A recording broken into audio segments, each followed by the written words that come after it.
All right, welcome back to another episode of the 9 Point Day podcast. We're your hosts. I'm Jacob. That's Austin. And today we have a very special guest. He is the man behind the curtain for Heavy Athlete. He's creating a new database for all of Highland Games, and he's the man. So welcome, Michael McDougal. Thank you for being on the show. Hi, guys. It's a pleasure to be here. Thank you for having me. You know, I really had to work hard right there to not say Matthew McDougal. But yeah, I get that a lot. Matthew's my brother. So we get confused quite a bit. In fact, so my father's name was Mark. So mom would often stand at the top of the stairs and just start on one name and end on another. Usually came out something like Mackle. So anything with an M was fun too. That's awesome. Close enough. Close enough. So where does the name Marty come from? So the name Marty comes from two places. One, last year when we were setting everything up, or when I was setting everything up, Matthew asked me if I was enjoying working on Heavy Athlete. And I said, right now, no, but one day soon I hope to. And he was like, I think that you need a mascot. If you had a mascot, I think you could do more fun things with it and enjoy it more. So he pointed out an old Fisher-Price computer game that we played as like 5-year-olds, where it was like knights and castles and stuff. And there was like a 1 in 10 chance on every screen of a seal to appear, and if you clicked it, it would just like bark and clap its fins for you. Just because a programmer wanted the joke of the king's seal of approval. So, right, terrible pun, but we iterated on that idea when we're driving to a gym, and it went from the king's seal of approval to, all right, we need to make it more Scottish and more Highland Games oriented. Well, let's make it ugly like us. Let's make it a walrus. Then, all right, we need to give it a good name.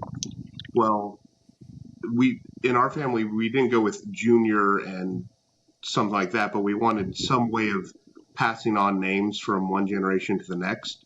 So all of the men in our family have M names, or all of the men in our family have the same initials, and all the women in our family have the same initials. Except I don't have any sisters, so mom got the raw end of that deal.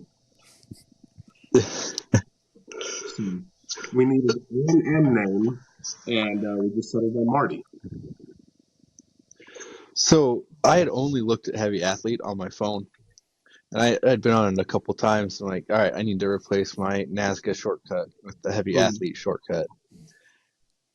And it was when I put the shortcut is when I finally saw the walrus. And that was a fun little surprise. I'm glad. Yeah, a lot of people don't realize that our mascot is a walrus, and the first time they see it, they're like, what? Where did that come from? Am I on the right site? But I like him. It's generally like very fun. The walrus is fun. And all the AI images you've been putting out with it are great. So thank you. I want to get a little bit of background on you. How did you come into this position? Is programming, is that a thing that you have been doing for a while now? So that's a great question. Yes and no. So I'm one of those people that's absolutely cursed when it comes to technology. I'll try to open an email and it will start printing a picture. Like, I'm one of those people. So when I was like, I don't know, a freshman in high school, my father, I was fed up with computers. I was giving up on them. And my dad said, no, you can't give up on computers. You are going to use one of these every day for the rest of your life because that's the way the world is going. So you can't afford to be bad at computers. You have to learn this. So I took a single C++ computer class in high school, and now I understand how computers work. It also, like, they still hate me. They still fight me every step of the way, but now I have the tools I need to fight back. And that was good enough for a long time. I went to college and got my degree in chemistry, not in computing. But I always kept computation as kind of a hobby. And then right before starting work on Heavy Athlete, I had the idea for the other program that I promote on Heavy Athlete quite a bit, which is called ChemStud. I was working as a chemistry teacher, and I had like a vision of how to solve word problems for chemistry using a computer. So I set aside about 6 months and I put together ChemStud. Runs on iOS and Android, $5. Please, for the love of God, people go buy my other stuff. Anyway, enough shameless self-promotion. As soon as I got that working and released, then that was right at the same time that Matthew was going pro in the Highland Games, and he was like, wow, the old website for this is not good. It'd be really nice if we could fix this, if we could do this. And it was like, well, I mean, I just wrote an app. I can probably write a web server, and here I am.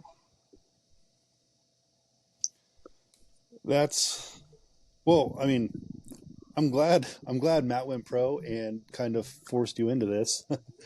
Because I mean, you've seen NASGA, you've been on it a bunch. It's very dated. Yes. What I guess so far, like, kind of what's been the hardest part about creating the new NASGA, creating Heavy Athlete?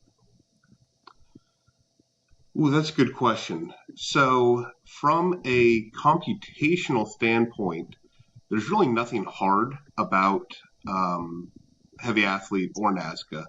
They both fall into the category of what's called a CRUD app, CRUD, which defines the four basic functions of the site. You can create, read, update, and destroy data.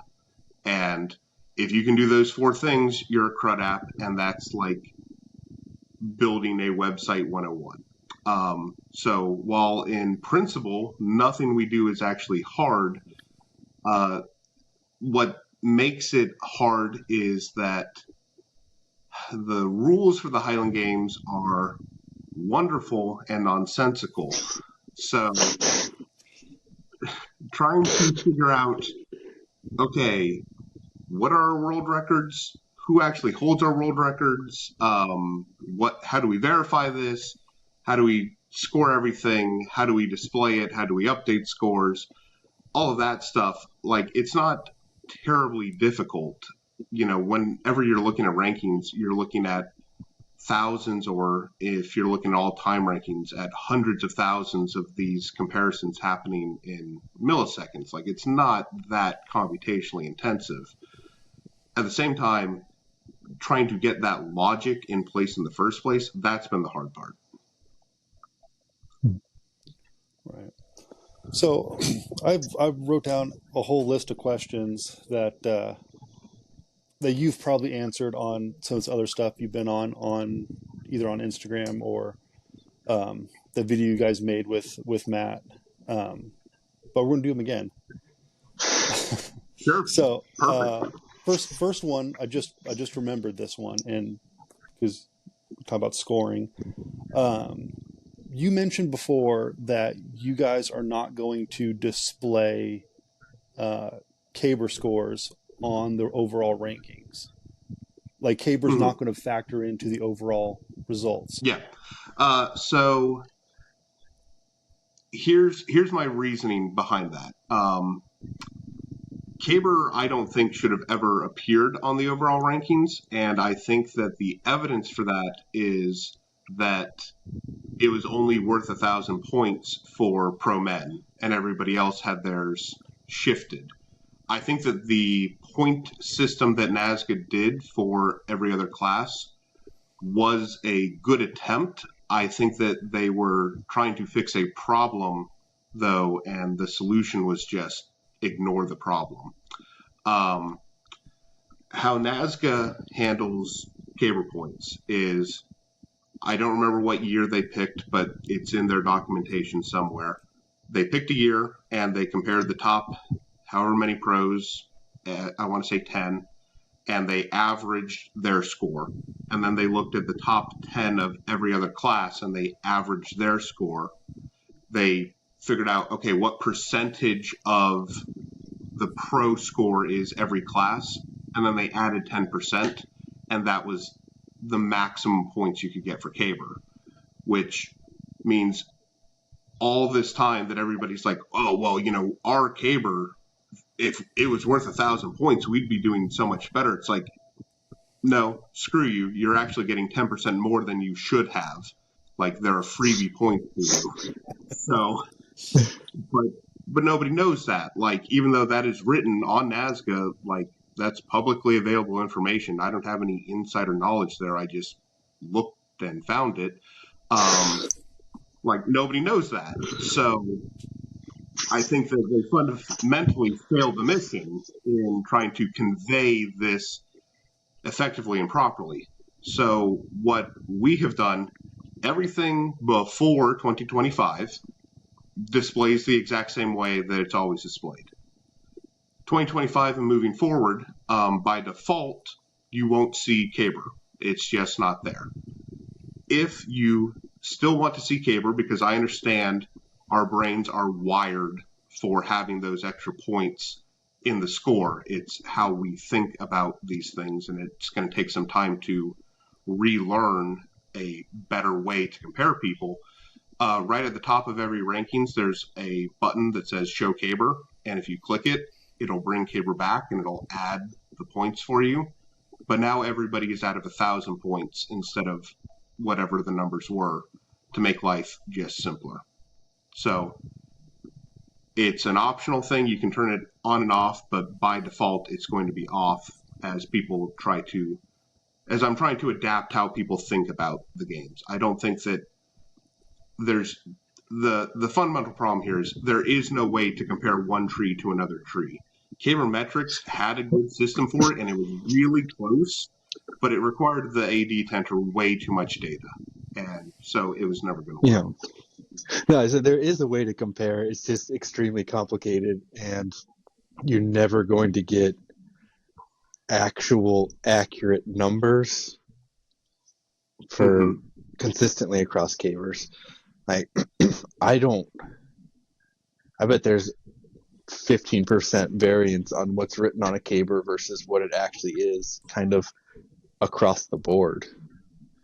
Oh, hands down. I would probably argue even more, because we're not all storing cabers the same way. And like, if the relative humidity of the air goes up 15%, then that caber is going to pick up 20 pounds or more easily, just because that's how wood works. You know, it absorbs water from the air and it releases water to the air. So there's no telling. Like, you'd have to measure on the field day of, and that's just, it's not worth it. Everybody threw the same tree, good enough. And it's really annoying to try and weigh a caber. There's not a good way to do it. No. Oh, yeah. I mean, the best way to get a caber is to walk out into the woods, find a nice tree and cut it down, and then give it 6 months of curing. Like, that's how cabers are made. Yeah. Yeah, I'm not against the idea of not displaying caber. Because like my thought is, if you throw 10, 12 games a year, you're going to get a 12, and that's going to be 1,000 points or 863 or whatever. So to me, it's a given at some point that your overall ranking is going to have that on there. And so what's really the point to monitor it? And that is the point. I think it matters for individual games, for podium, And Yeah, like that is Absolutely. completely unaffected. But yeah, for rankings, who cares? All that having a perfect score for caber means for rankings is that you went to a game with a caber that was small enough or light enough or whatever, favorable enough for you that you got a perfect score. That doesn't mean that you're a good caber thrower. It means you went to enough games. yep. Let's see. Next on the list,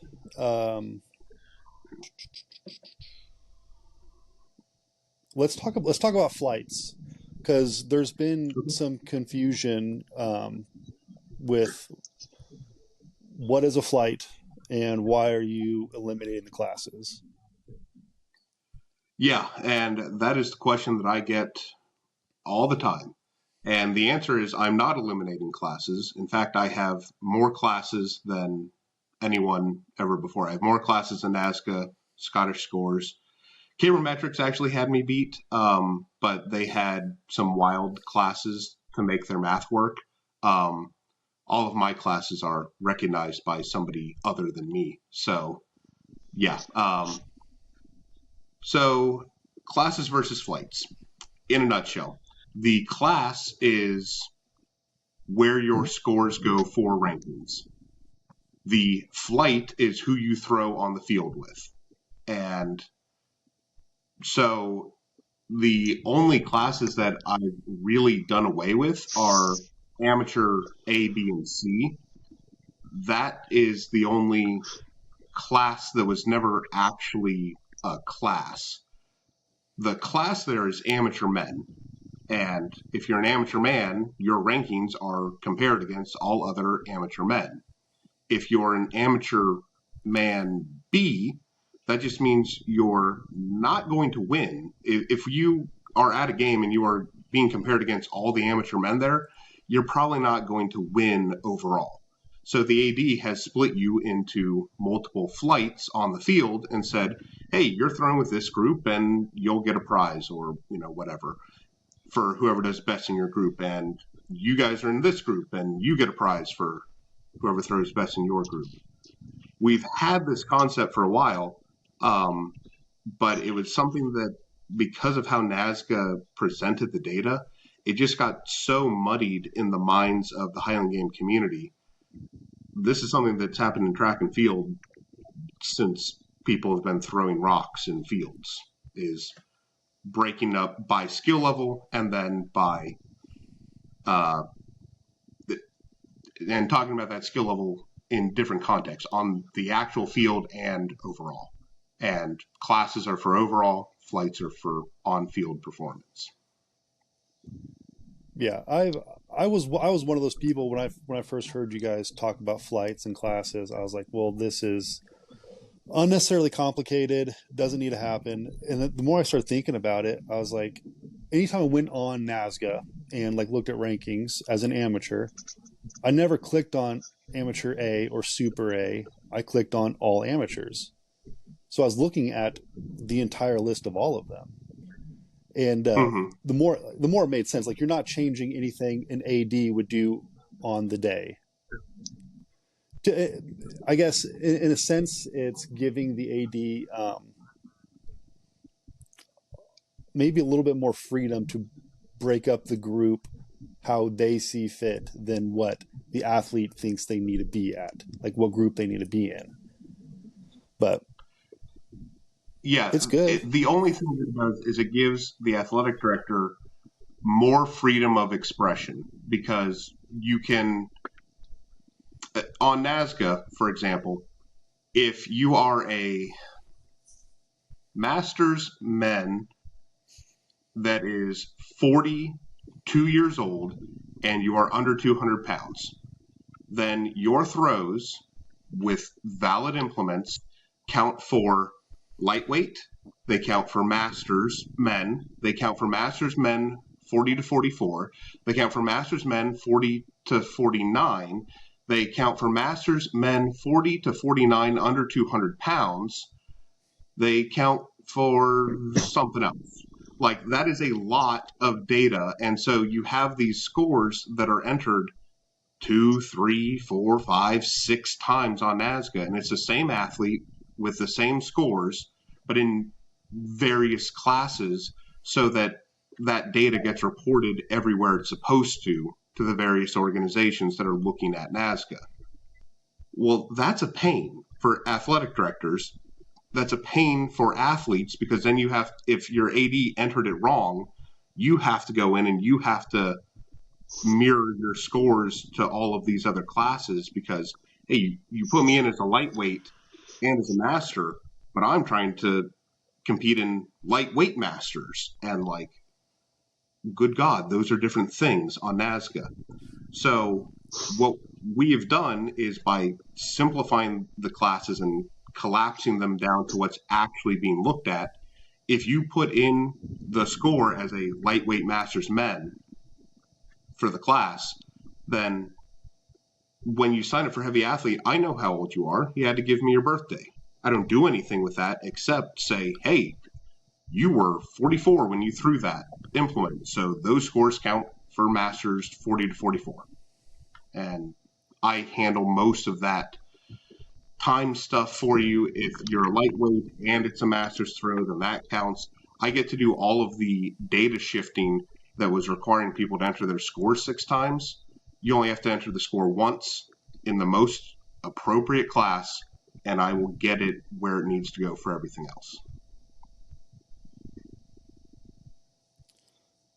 Perfect. Let's go into like rankings for nationals and worlds, because you guys are hosting you're the main database now. So lightweight women, men, masters, and Celtic are all pulling from heavy athlete. There's a question in there somewhere. What was the question? I didn't write a question. I just wrote those words. I guess what I'm getting at is, are you going to have? I know you have it on the pro men's thing where you can view for Celtic, that little pop up window. Are you going to have that for all the rest of the groups that you're housing? I believe that I already do. Okay. The first one that we actually worked with was Masters Worlds. They were them and Broken Caber approached me at the same time, so I don't remember who actually reached out first. But Masters Worlds was effectively the first group that reached out to us, because they were complaining online about, good God, it's so hard to actually use NASGA to do this.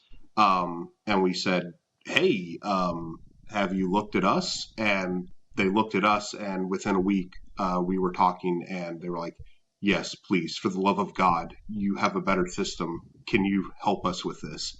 And I said, yeah. So Masters Worlds used us this year to determine top 10 masters worldwide in every class that they recognize, which are the masters classes that we recognize on heavy athlete, because they had world records for me. So that was a trade. So that worked pretty much without a hitch. When they actually had their game this year, they had to enter over 200 athletes all at once, which brought the site to its knees. I had to work with their head scorekeeper to update everything in batches, but we did get everything in, and that is part of where the live scoring system was motivated by, was how do I do this so that the site doesn't buckle when we have that. But yeah, so we've actually already helped Masters Worlds this year in accomplishing that, and so all of those scores, if you go to the appropriate class, there's a blue button at the top of everyone that we are running the specific comp rankings for, and you can just click it and it takes you there. And every one of those organizations has their own criteria for what counts. You know, it's not just scores from this year, it's scores from this year and last year. for like Masters Worlds in particular, because they have one of the more complex ones. We pull scores from amateurs into Masters. We pull scores from lightweights into Masters. We make sure that your scores will count so that we don't have the problem of baby Masters getting screwed over. You know, if you're 44 and you turn 45, which is one of their age cutoffs, the day before Masters Worlds, then technically speaking, you don't have any valid throws to qualify you for your class because you were only in your class for one day. Well, that's stupid. So we do date shifting on everything so that your scores actually count for how old you will be when you throw it, that sort of stuff. So that is the stuff you asked earlier. What's the complicated stuff behind this? That's the complicated stuff behind this, is making sure that every athlete has the recognition and their scores count where they need them to count. And yeah, every organization has their own criteria for how they're scoring their games, but now they can all actually get the data they need and want by just looking in one place. And the athletes have access to it too. So everybody can see in effectively real time, hey, this is the standings. This is where I'm at, and these are the people whose kneecaps need to mysteriously break if I want to get invited. Yeah, exactly. Did you have a chance while it was up? I don't think it is anymore. To look at the lightweight national championship page and the data that was on there? I did not have the opportunity to look at that page, is the short answer. I was contacted shortly after that went down, and they wanted to see if I could help them recreate some of the data that was lost when that went down. I did everything I could to help them with that. They were fortunately able, to the best of my knowledge, recover it. And so all I was there for was basically some verification. I do believe they managed to recover that data. I know right now that the leadership behind that game has changed and might be continuing to change. So as soon as they are a little bit more stable, I will reveal more, but I think I have information that's not meant to be public. So Sure. Yes, I'll hold my tongue more on that. But no, I never saw that page. Yeah. So just looking here, maybe you've already said it, but so you've changed world records for pretty much every class based on information that you've got, right? Yes. Okay.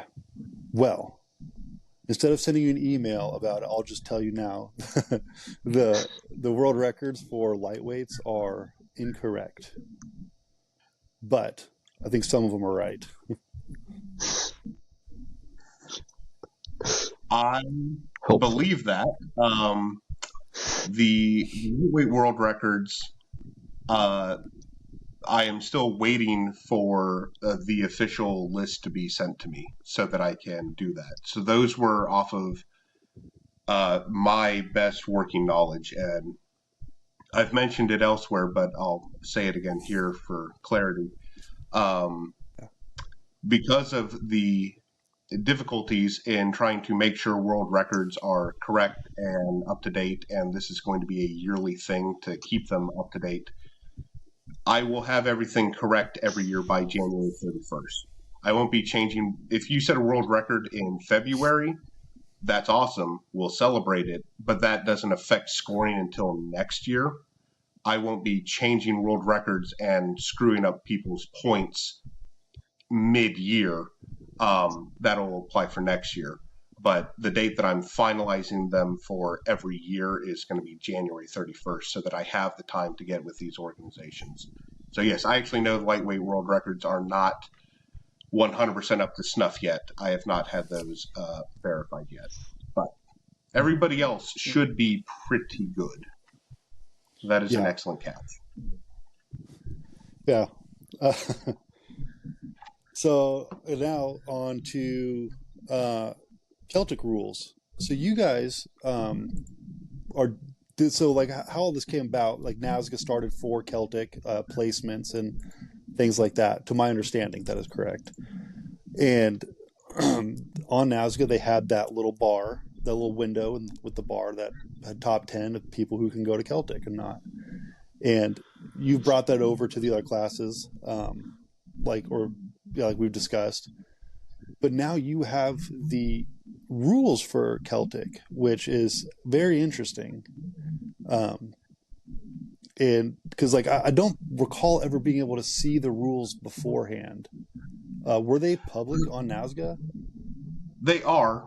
They were Okay. below the rankings on NASCA. You had to scroll to the bottom of the page. Oh, I'm not going that far down. Exactly. So I moved them from the bottom of the page to the top of the page, and now everybody knows that they're there. Crazy. Right.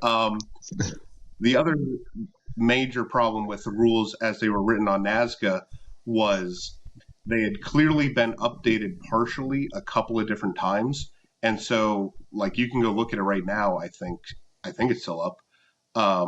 Like, there's conflicting date information. There's a lot of just kind of nonsense there.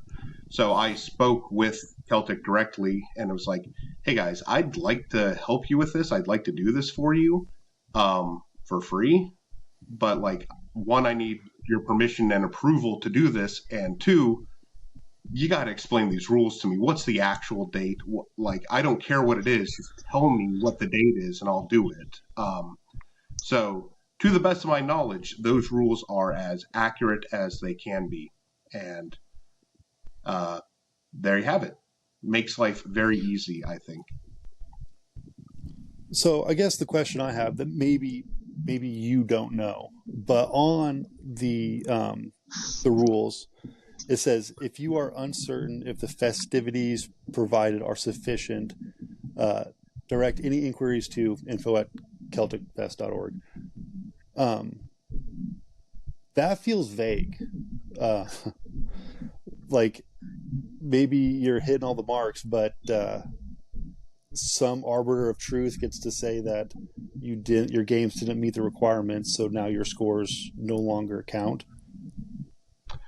Right. So that's an excellent point, and let me address that. So their rules have always said that the game must offer all the festivities of a Scottish Highland festival. But there has never been a full description of what that means. Is just having bagpipers enough? Is having a Bonnie Knees competition enough? How many clans have to be present for the Parade of Clans for this to be a thing? And the answer is you need all of it and none of it, and like parts and pieces are fine.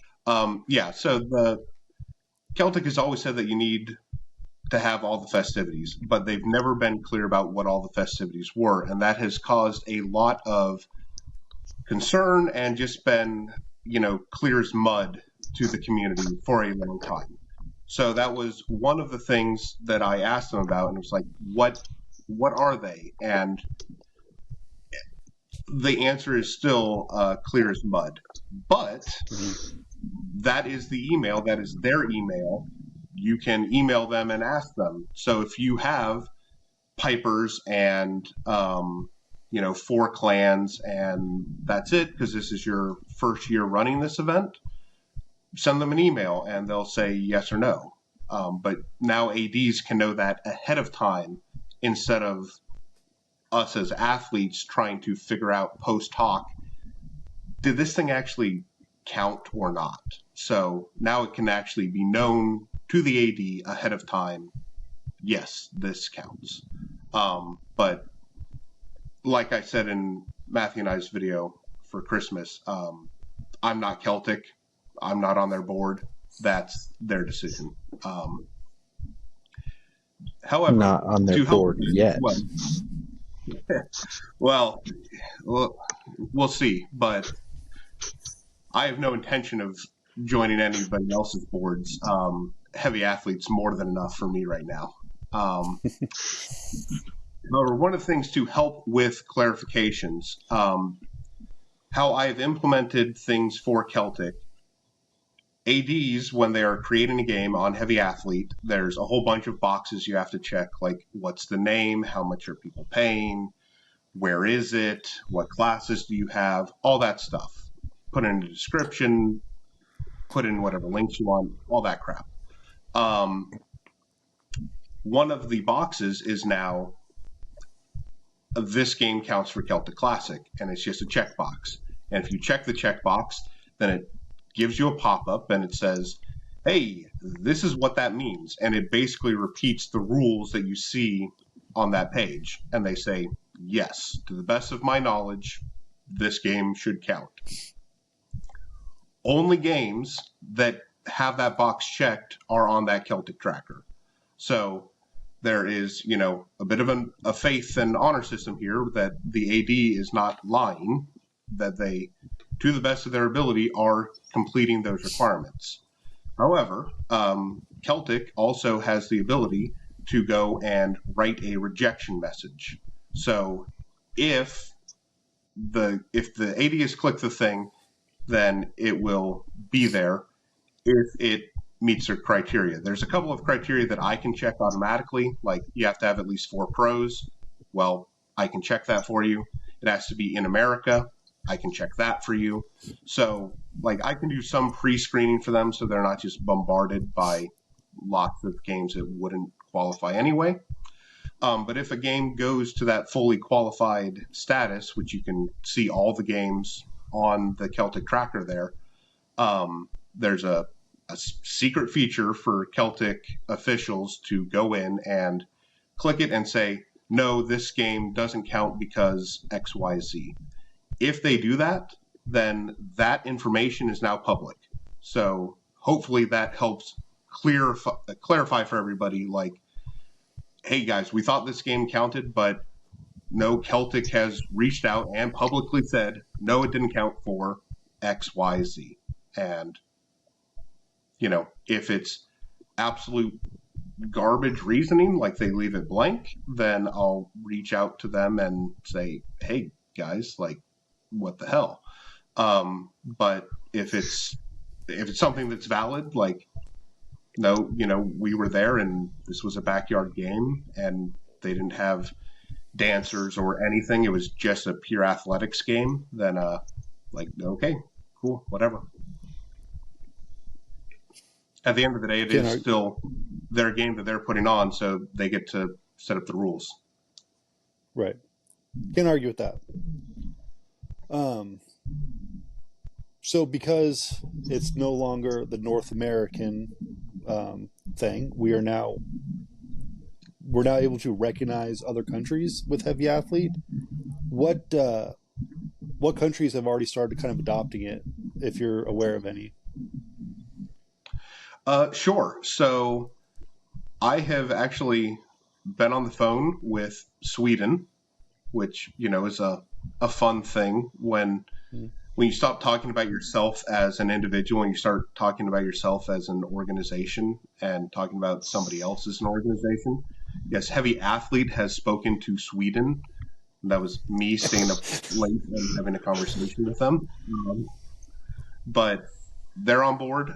They have significantly fewer games, and so I simply talked with their head record keeper, and they're just going to be entering all of their best marks for their athletes in a single game, and that way all of their athletes' marks get put in for Masters Worlds and Lightweight Worlds and all of that stuff.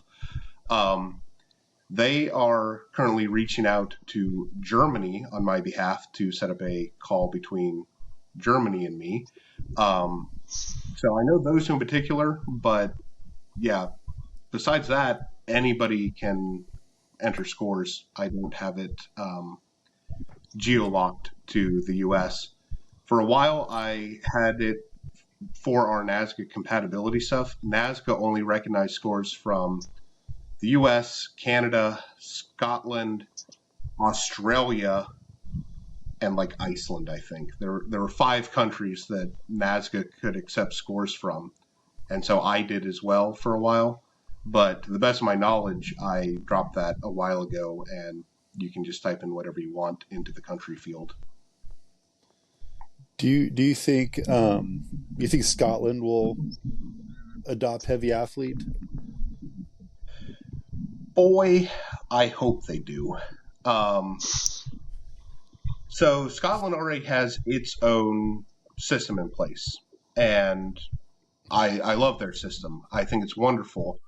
The only failing that I see with their system is I don't think that their league point system that they run is going to scale efficiently to the number of athletes that we have in America. I know it can be run, it can work on that scale, but people are already confused about how dropping caber affects their points. Going to the league point system that they use is really going to be a wake-up call to athletes, and nobody will understand for a while. So I would love them to adopt heavy athlete. Hopefully it's the case where I get heavy athlete running smoother, I take over more of America, I get more world-level organizations using and recognizing it, and then next time Scottish Parliament has a question about how do we expand the games, how do we reach more people, instead of calling Josh McIntosh over from No Fame Games to talk to Scottish Parliament, hopefully next time it's me.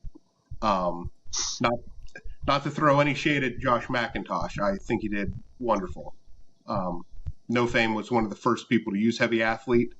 They were the first people to enter pro women as a class on heavy athlete. So like nothing but good things to say about No Fame Games and Josh McIntosh. But like hopefully it's me next time. And I will do what like the games don't have a organizing body. We don't have a government, except we do. And it's called Scottish Parliament. It's just the U.S. system is kind of a heretical branch of the Highland Games, but we have more people. So what we say is kind of important, except it's not to them because they are the holders of truth. So I would be more than happy to keep building up heavy athlete, and then if Scottish Parliament wants to, pay me a nominal fee of like £10,000 a year and knight Marty, then I'm in. Like, I'll do whatever they tell me to. I'll sell out the Scottish Parliament, but the price is they have to knight a walrus. Dude. I mean, they might, because I mean, like their national creature is a unicorn. So Yeah. and I don't even think it's a myth. Like they don't even recognize it as a mythical creature. It's just their national animal. So Yeah, the national animal of Scotland is a unicorn. yeah. So I mean, who's to say? Yeah, I mean, just give Marty the title of ambassador of the games, and we're good. It just keeps getting bigger and bigger. Marty has a statue erected in Edinburgh.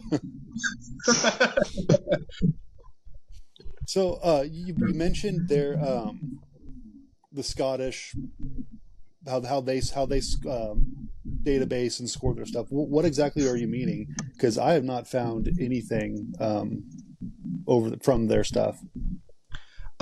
So they have a page that has all of their games listed ahead of time. I don't remember the exact page. I probably should know it. Is it the Royal Scottish Highland Games Association? Yes. Okay, because that's the one I've looked at, and you have to click each game, and it brings up half the time it's like a photocopied of the results, and it's for the heavy events, it's only the top 3. So if you're a number 4 guy on every event, every games, there seems to be no record of you existing. It is much harder to find it. Yes. Okay. So part of that is in America we don't drug test. Celtic does, but by and large, you go to a game in America, you don't get drug tested because drug testing costs money, and we have way too many athletes to drug test everybody. at every Scottish game, if you score in the top 3, you get drug tested, just period. That's how they keep their cost of drug testing down. So that's why it's pretty easy on their site. I mean, yeah, it's still photocopied records, so it's not super easy. But that's why you can more easily find the top 3 guys, because they are verifying, yeah, those scores are legit. They are drug tested. They are all of this. Everybody else, yeah, they have scores, but like they don't care as much because they can't show that they are drug tested, because they're also not drug testing literally everybody. They're just drug testing the top guys. So that's why there's that little bit of discrepancy there, where you can find info on the top guys, but it's harder to find it for lower guys. That comes down mainly to drug testing, is my understanding. Yeah, fair enough. Yeah, I mean, I was just thinking about if they were to implement drug testing at every games in the States, we'll lose half the field. it's a maybe not half, but like a lot of I definitely don't melted. But yeah, I don't think half, because I don't think most amateurs are on drugs. Period. I would disagree. They're not good. Oh, really? I would say most amateurs, but if you're looking at numbers, you'd be like, "Oh, these guys aren't on drugs." They are. There's so many guys who are on heavy doses of TRT. That's the. Oh, sure. Yeah, but and it's not, that is one of the problems. That is one of the great problems of drug testing in general, is you have to have a banned substance list. And is TRT therapeutic? Is it, natural? Is it not? And without hard and fast rules that only a government for the games can establish, like that's why in America we just kind of ignore this. TRT, yes, I think like half the field is on, because men in America, yeah, that happens. Right. That's why, I guess personally, I don't give a crap about drug usage. As the database, I just want to see the biggest numbers, personally. I also don't think that drugs are the way to get the biggest numbers in the Highland Games. Yeah, they will make you stronger, but they don't make you faster, and you need both in this sport. Or just a better thrower. Yeah, I don't care if half the field or 90% of the field's on drugs. Doesn't affect me any which way. If the United States organize themselves for the Highland Games, which seems ridiculous, and decide to start drug testing people, go ahead, I guess. But how it is right now, fine. Also, it doesn't matter. But yeah. Austin, the only went away there for a second. You went away there for a second. I was just hiding for a second. Don't worry about it. Okay. Hope it doesn't fuck up my audio. I was secretly uploading just dolphin screeches in there that you'll get while you're editing later. Yeah. Cool. No, I think on drug testing, even if you just added it to the podium at championship games, it would kind of accomplish what you'd want to accomplish with it anyway. Right, and that's effectively how Scotland does it, by only drug testing their podiums. Like, they're sure that the guys at the top are, clean. And what else do you care about? Or they pass a drug test. Right, at least, yeah. Clean or pass. Yeah, clean day of. Right. Which, yes, we are Americans, where at least in my state, marijuana is decriminalized, but not legal. And yeah, everybody knows how she comes from this. So I guess the next question I have is, so on Heavy Athlete, and this is just me digging into your site and looking at every little nook and cranny that I can. You have site statistics on there, which Yes. I really enjoy. So if you go back to, like, I don't know, let's just pick a year, like 2021, right? Heavy Athlete wasn't a thing yet, but you have Right. on there, it says heavy athletes competing this year, 214. What's that number? So, give me 1 second to pull up the same page myself, because the site statistics page is my favorite page on the site, because it's me bragging. It's I was digging around there the other day, and I was like, I like this. Yeah, if this page works, then I know that so many things on the site are working. Okay, so that statistic is the same for every individual year as it is on the general stats page. But I think the general stats page explains it a little bit better, not that there's any explanation to any of this.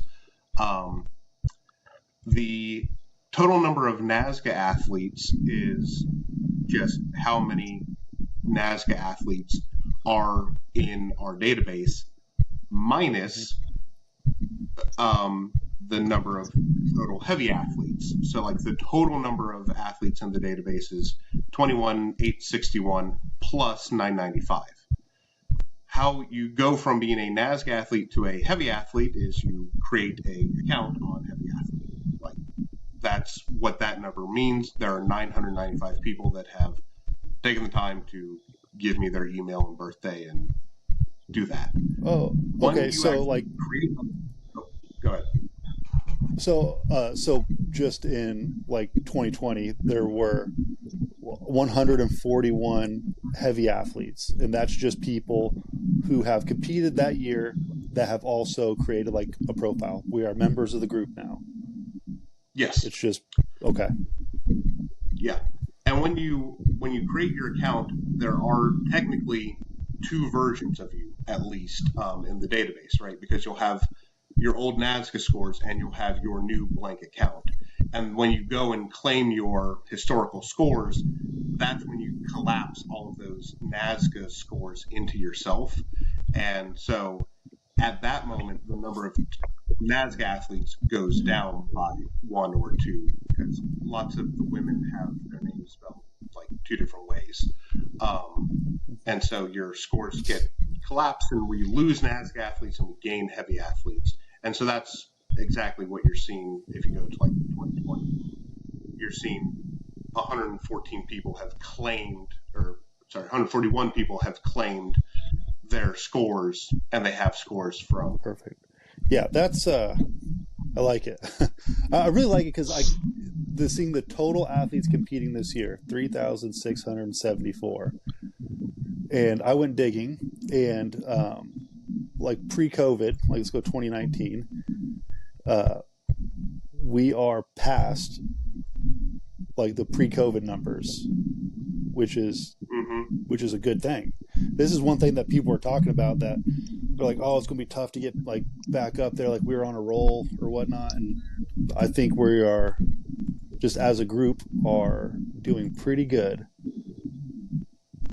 Yeah, that was one of the things that I had been concerned about, why actually those statistics page exist, because I was worried about it. Like, obviously, I'm trying to make money with Heavy Athlete. I've said it before many times, but I'll say it again here because I can't say it enough.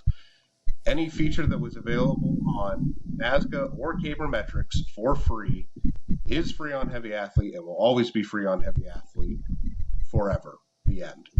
Because that's the right thing to do. Anything that wasn't on them, I can charge for.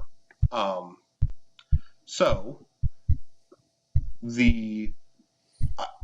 knowing that I want to make money at this, because I think that is part of why both Cabermetrics and NASGA died, is it takes actual work to do this, and you need at least one person whose job it is to manage this stuff. But like, I think that I can make it pay for itself. I think it can pay for me, and then the community gets the benefit. But since I'm the one incurring all of the risk, I need the site stats page so that I could look and say, okay, how many people were there before the pandemic? Because like, I wasn't part of the games then. And then, okay, we can see the fall off for the pandemic.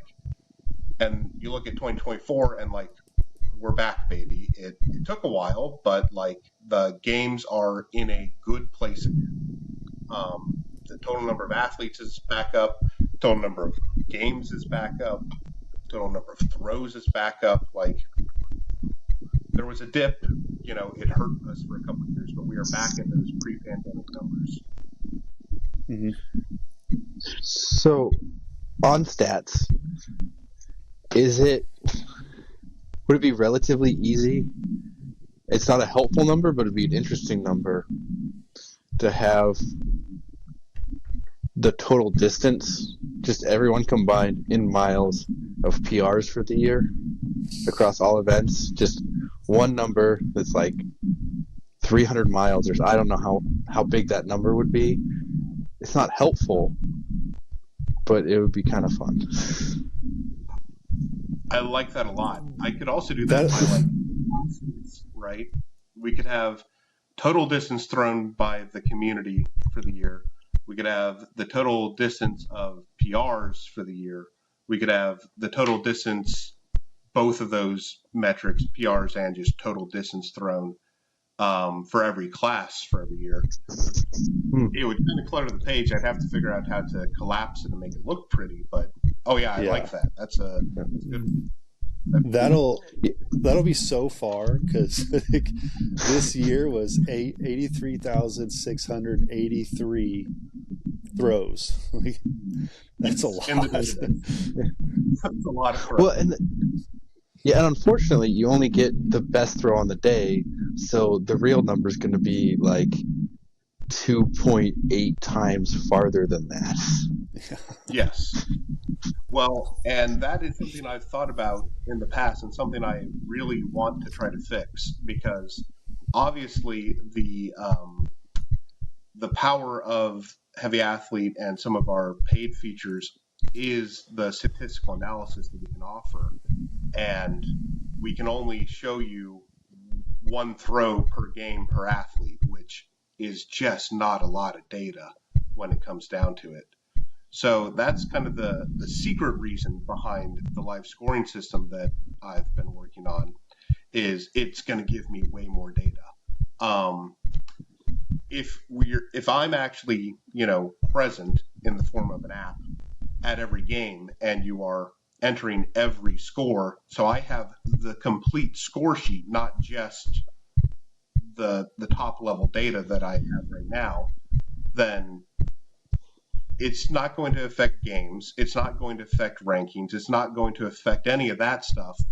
But I'm hoping when I actually get this finished and published in 2025 here, I think the total number of throws in the database is going to skyrocket, because I'll have 3 times as much data for every athlete, which will make our statistics and trying to gauge where you fall against other people a lot more accurate, without having to reveal a whole bunch more data to other people. It can just be behind the scenes useful background data for me to compute stuff without muddying rankings and all of that.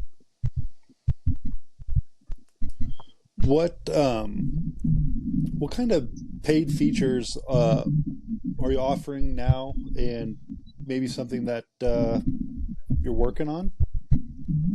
Sure. So right now we have 2 paid features available. If I go back to the homepage, because I have access to the paid features, so I can see them. The first one that we came up with was a side-by-side comparison. And so what that is it's effectively a fantasy Highland Games tool. So the side-by-side lets you take any number of athletes that you choose, and whereas a normal game has the events across the top and then the athletes down the side, and then we fill in the data, Side by Side puts the athletes across the top and the events down the side. So it's really just a rotated game. But you can set whatever cutoff criteria you want for that. So you can say, I only want to look at these athletes. I only want to look at their scores from this date to this date in these classes. I want to look at their minimum scores. I want to look at their maximum scores. I want to look at first quartile, median, third quartile. Like, I have all the statistics that you could possibly want, so that you can keep track of your friends, keep track of your enemies. You know, boy, these people already signed up for a game. I'm trying to podium at that game. They'd have to throw their worst game of the year, and I'd have to throw my best. I'm probably not going to podium, right? So that's what the side-by-side comparison is really for, and that's the one that would benefit the most by having that more data about throwers. Since all I have is your best throw of the series for every game, if I have just 3 times as much throws data about everybody, I can make that a much more powerful statistical model for everybody. So that one's cool, but the other one is the bigger feature. Well, before you go on to that one, I totally forgot that this is even a feature on here, and I just pulled it up, and I've used it before, and I was just thinking about, like, I used to do all that with a pen and a piece of paper to try to, like, figure out, like, what, like, I've done it for every nationals and every worlds I've ever been at, who's going to be there, what they've done, what their bottom is, what their top is, and it takes time. This is so much less. And I tell everyone to do the same thing. If like you're trying to be uber competitive, that's like this stuff you got to think about. And there's a tool for that. Yes, there's a tool for that. I can do it for you in, effectively instant. It takes as long as it takes to refresh the page, and you have all the data. So, yeah, that alone is worth $5 a month. I thought so. So one thing that is a problem with the Highland Games in America is there's different implements and the ground's not always level. Sure. So if you get a bunch of data, could you tell, like, people at these games on average throw 5% shorter, 6% farther? Yes. On each event? I don't quite have enough data yet. I've looked into that, and I don't quite have enough data yet to be confident in my answers. Like I said before, I'm trained as a chemist, so like I don't present stuff to you guys that I'm not confident in statistically. Do you have a sense of how many years or how many times games would have to take place at a field for you to be able to be confident in that standard deviation or whatever metric you're using? Because of the number of throws per game, I could be close enough for government work, which has a technical definition. But I could be close enough for government work in 1 year. Like, one game would be enough because of the number of throws. I would feel confident as a chemist reporting it after about 3 years. The problem with that is one of the fundamental problems that I've had for a while, and that's that names don't actually encode data. Like, there's no reason that you look at my face and you know that my name is Michael McDougal. Like, the name doesn't tell you anything about it. And, for example, the Richmond Highland Games has been on 3 different fields, to my knowledge. So that also doesn't tell you anything about it. One of the things that's cooked into Heavy Athlete at a very fundamental level is a field tracker so that we can actually figure out that data and get that working. The problem is I have never had the time to fully flesh it out and actually turn it on for athletic directors because I have a hard enough time getting people to just give me the games in the first place, let alone fill another box to say, oh yes, and that was at this field with this location. Just give me a street address for a field, and suddenly I can add it to the game page and give people maps on how to get to your game. But I haven't been able to do that quite yet. I think I should have that done in 2025, but that might be a 2026 thing. But then once I have that working, I think I can start confidently scaling scores based off field conditions as soon as 2026 is the soonest that could be. So let's go to the other membership thing. Perk. Yes, the perk. Yeah. So Throw Replay came about by a Nerd Snipe by Matthew. So in the 80s, we had the technology. There were, a team of PhDs worked with some Olympian level throwers and did a bunch of the early motion capture stuff. And they were able to figure out the biomechanics of throwing. And they said, hey, if you could get your arm from where it is now to down here, our models say you would throw it 5% further. And the athletes did, and it did go, only 4% further, but by understanding the mechanics better, we were able to improve athlete performance. And so Matthew's Nerd Snipe was the 80s. That was 40 years ago. Why the hell isn't this on my cell phone? And it was like, I don't know. I don't know where that technology went. I wasn't there. I wasn't born yet. So I don't know where that tech went. So what used to take a team of PhDs to figure out, I did in 2 months, which isn't to say I need a PhD. It's to say technology is a hell of a thing and has progressed incredibly far. And that's what the throw replay system is. So you can either record from directly behind you or from perpendicular to yourself as you're throwing. It works better if you have both directly behind you and perpendicular, because then I have 2 axes, makes the math so much easier. But I only need one. Preferably, if you're only going to give me one, perpendicular to the throw seems to work better. And you record, a throw is only 10 seconds from starting to swing the implement to actually letting go. So just you snip your video to those 10 seconds, you upload it through Throw Replay. It comes to my personal machine because I need a pretty beefy graphics card to chew through the data. And what you get back is 2 things. You get a annotated video where I draw a wireframe on your body to show you where all the things are moving. And more importantly, I take that same cloud of points and I give you a custom file, which you can run through the Throw Replay app. The Throw Replay app itself is actually a game with, really shitty controls, but you can move left, right, front, back, and you can fly up and down.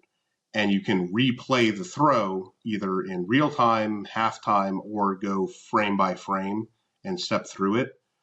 But since those points are just moving and replaying what you did, you can watch it from the angle that you recorded it from, or you can move to another angle. So you can get a top-down view of your throw without needing a drone. You can see how your body moved through space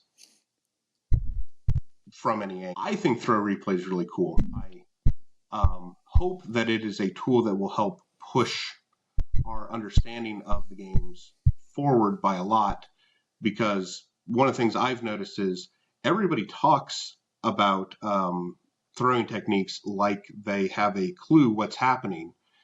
Except as somebody who kind of sits at the nexus of a whole bunch of information for the Highland Games and gets to see it flow around, everybody's talking about way different things, and like at least half of it's probably true for everybody, but at least half of it's probably crap. So I think being able to actually gather all of that information together and look at all of this biometrics data and say, no, guys, like this was just wasted energy. I can show you the implement went here, then it went here. All of that energy is gone. It did not go into the implement. I think that will be something that really helps push the games forward from a technical standpoint. I think I can make athletes better with throw replay. I feel like 50-50 is being extremely generous to the quality of the information. Yeah. Well, I am going to get these people to send me their information, so I have to be a little generous. Yeah, I think it could be a very useful tool. I haven't used it yet. I probably should see how it shakes out for me. Yeah, but not many people. You said it works best with two cameras. But you said if you only have one, that side view's better, right? Okay.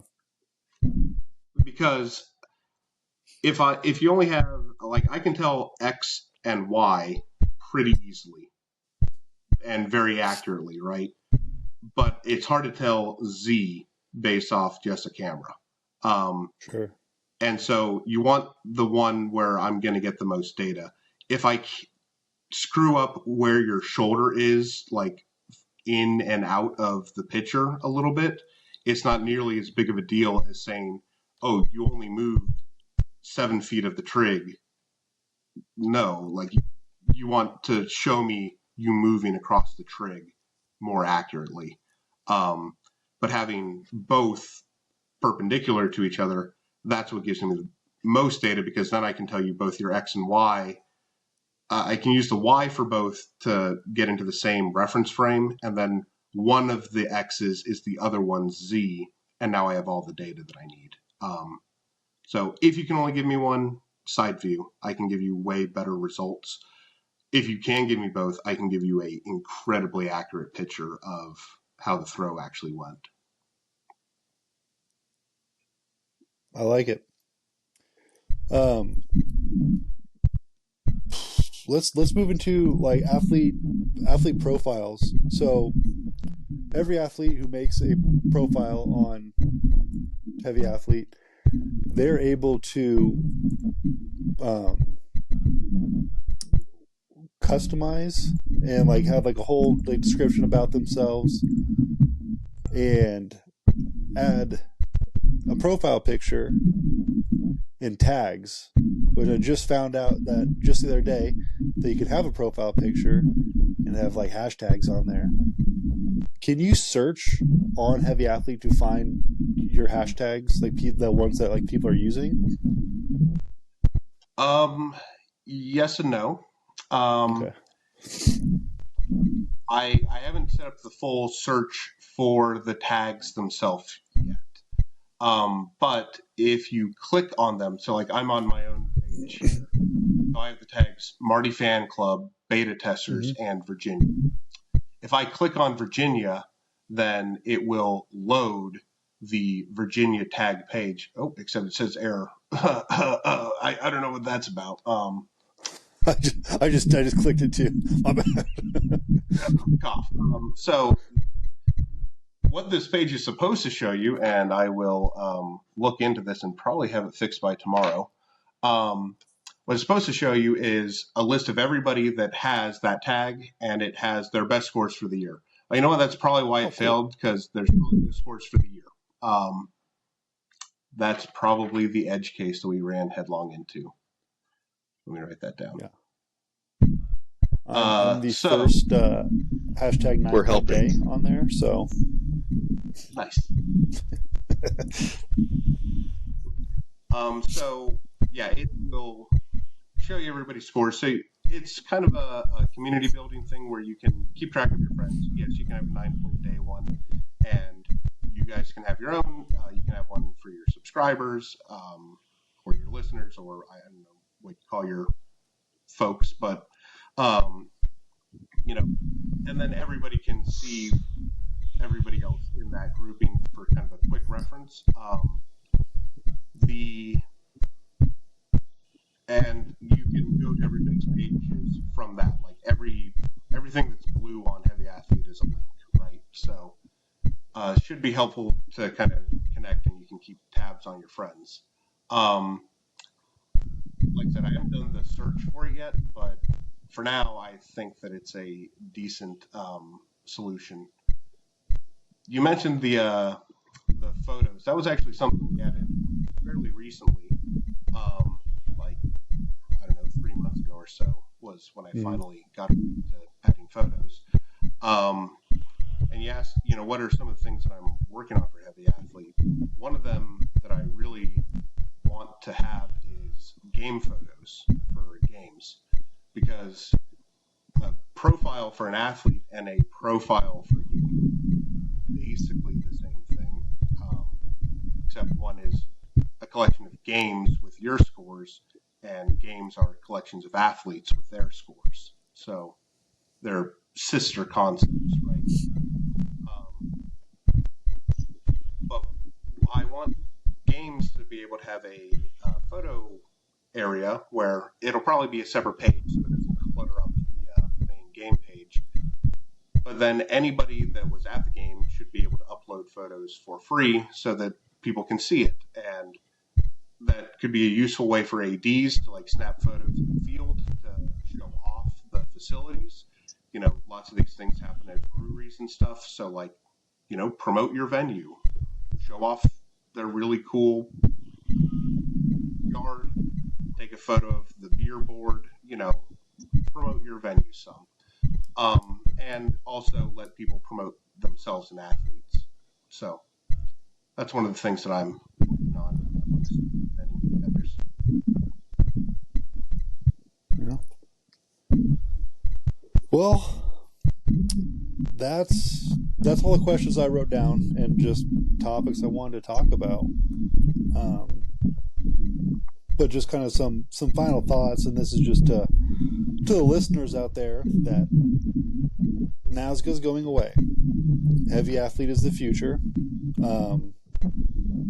Come with us on the ride, because it's already a million times better than what NASGA ever was. And that's not a knock on NASGA. And I think when we first announced that NASGA appeared to be going away, I might have been a little harsh on NASGA, but it served its purpose for a long time. And I'm glad you're here doing the good work. I appreciate it. And I know so many other athletes appreciate it as well. But again, thanks for coming on. You guys have anything to plug, Michael? Yeah. So first, thank you for having me, and thank you to the community for graciously accepting Heavy Athlete. Like you said, NASGA was an incredible tool. You'll never hear me say anything bad about Kurt Pauley or NASGA. I think that was a man who saw a need in his community and stepped up, because he said, if not me, then who? And I think he's a hero of our sport. The site is old, and all of its problems are age-related at this point, because it requires somebody to keep up the work. Heavy Athlete is not perfect, and it will never be perfect, because perfect is a stupid goal. Heavy Athlete is a really great tool, and the thing that I want to kind of plug to help keep it awesome is the mobile version is fine, but if you actually go into the computer, the layout is different, and it's better because I just have more screen space. every page on Heavy Athlete, there is a button that says read the docs. If there is documentation on the site for something, like you asked about the athlete profile page, there's something that says read the docs. And if you click it, it takes you directly to a documentation to go over every part of the page, what it is, what it's used for. And most of the time I have like my thoughts and reasoning behind it. I know that I can't give our community a perfect tool. I think that I've given us a really powerful tool, and I've written down all of my thoughts on why things are the way they are and how to fix things moving forward. So if you are interested in Heavy Athlete, if you want to use us, please sign up, please do, and click that read the docs button. I swear it's the best documentation you're ever going to read. I was a teacher for 5 years, and I write it like I'm talking to my dumbest student because it really helps me.